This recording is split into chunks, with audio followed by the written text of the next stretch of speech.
Joining me now from the White House in Washington, D.C., White House Deputy Press Secretary Brian Morgenstern. Brian, thank you for joining us. My pleasure. Thanks for having me. Brian, another senseless act of violence committed against our members of law enforcement. This is happening too often. We know that President Trump is taking this seriously. He speaks out against it. What, if anything, will the administration do to protect our men and women in blue? Well, a number of things, and thank you for asking. I mean, videos like that really underscore the importance of the fact that America needs to support our law enforcement.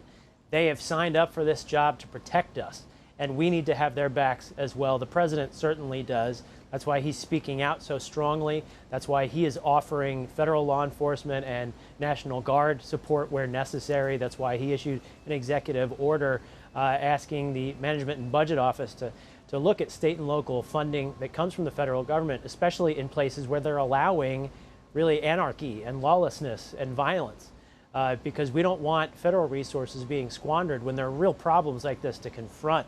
America needs to support our law enforcement because they're there to support us. To the extent that there are any issues with cops doing the wrong thing, of course we need to address that.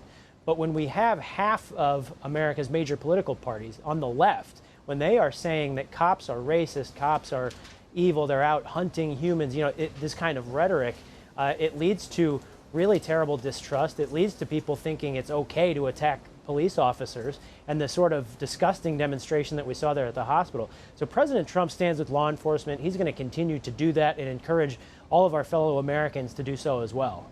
Now, President Trump has called for criminals who kill police officers to receive the death penalty. Is this something that the administration is going to continue to move forward with? Is this something that Congress would have to tackle? Is this something that needs to be tackled at the state level?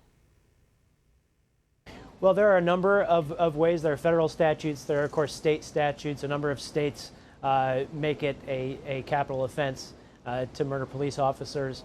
There are a number of ways to go about this. I think if you ask most Americans whether it should be a capital offense to murder police officers, I think common sense generally would prevail along that kind of thinking. And so I think that's what President Trump is echoing, as he so often does, the good common sense of the American people, the moral silent majority that stands with our law enforcement. Absolutely. Now, President Trump went after the Democratic presidential nominee Joe Biden for being soft on crime, tweeting 3 tweets in a row. He went off. He says, for the entire summer, Joe Biden was silent as left-wing mobs assaulted police officers. When Biden's far-left supporters set fire to police cars, precinct stations, and courthouses, Joe Biden called them peaceful protesters. When asked if he would cut police funding, Biden replied, yes, absolutely. Biden calls for abolishing cash bail and closing prisons, and Biden even called law enforcement the enemy. Biden's anti-police crusade must stop. Furthermore, the corporations funding anti-police organizations should instead give their money to the families of crime victims and fallen officers. In the Republican Party, we know that police officers are not villains, but heroes who risk their lives to keep us safe. 24/7, 365 exclamation point. Now, we've seen Biden recently pretend he's all about law and order. He now pretends that he cares about the protests and riots and that they shouldn't be happening. What does the White House make of this kind of like flip of the script, if you will, and then the mainstream media going along with it, buying Biden's new, tune?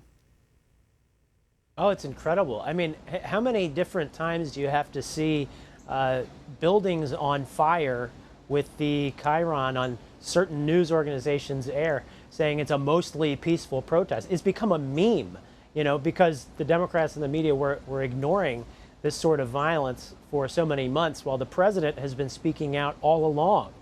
He's going to continue to do that. There is a concerted effort, it seems, by the Democrats and by the media to try to flip this and actually blame the violence somehow on President Trump. But the American people see what's before their very eyes. They see the violence happening in Democrat-run areas of this country, and they see President Trump stepping up to help to bring peace in the streets. That's why he has been offering federal law enforcement support. That's why he's been offering the National Guard when it's needed. That's why he issued the executive order that I spoke about earlier. So it's not going to work. I mean, the American people have eyes. They can see what's going on, and they know that President Trump is the one standing for law and order. Yeah, I found it interesting that Biden, less than 24 hours after the sheriff's deputies were shot, was calling for more gun control. We don't even have all the facts yet. I mean, we don't know. Those guns could have been illegally obtained. So I think it's really irresponsible for him to start jumping to gun control.